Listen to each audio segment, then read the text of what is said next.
आताची सर्वात मोठी बातमी अजित पवार यांच्या विमान अपघाताचा प्राथमिक अहवाल अखेर समोर आलेला आहे। DGCAने आपल्या वेबसाईटवर अहवाल प्रसिद्ध केला आहे। अजित पवार यांच्या विमान अपघाताला 1 महिना पूर्ण झालेला आहे।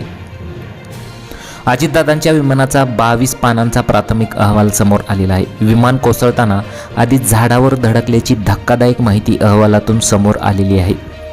आज प्रसिद्ध केलेल्या अहवालात ब्लॅक बॉक्स आणि कॉकपिट संदर्भात कुठलीही माहिती नाही। या अहवालात केवळ प्राथमिक माहिती आहे, मात्र अंतिम अहवाल यायला वेळ लागणार आहे। अपघातावेळी 2000 मीटर इतकी दृश्यमानता होती, तर फ्लाईट डाटा रेकॉर्डर उष्णतेमुळे खराब झाल्याचे अहवालात म्हटलेलं आहे। ब्लॅक बॉक्स कॉकपिट तपासण्यासाठी अमेरिकन कंपनींची मदत घेण्यात येणार आहे।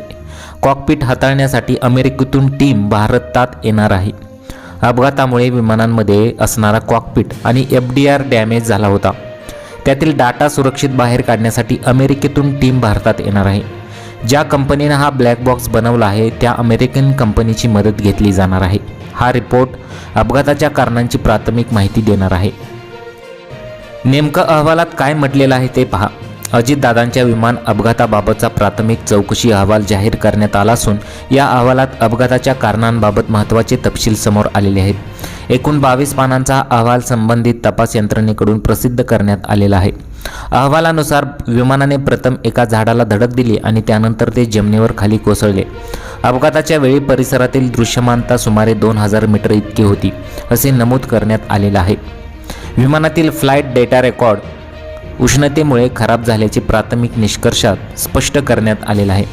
मात्र उपलब्ध यंत्रणांमधून रॉ डाटा डाउनलोड करण्यात आला असून त्याचे तांत्रिक विश्लेषण सुरू आहे, त्यामुळे काही महत्त्वाची माहिती मिळण्याची शक्यता व्यक्त करण्यात आलेली आहे। सदर अहवाल प्राथमिक स्वरूपाचा असून अंतिम निष्कर्षासाठी पुढील तपास सुरू असल्याची माहिती देण्यात आलेली आहे।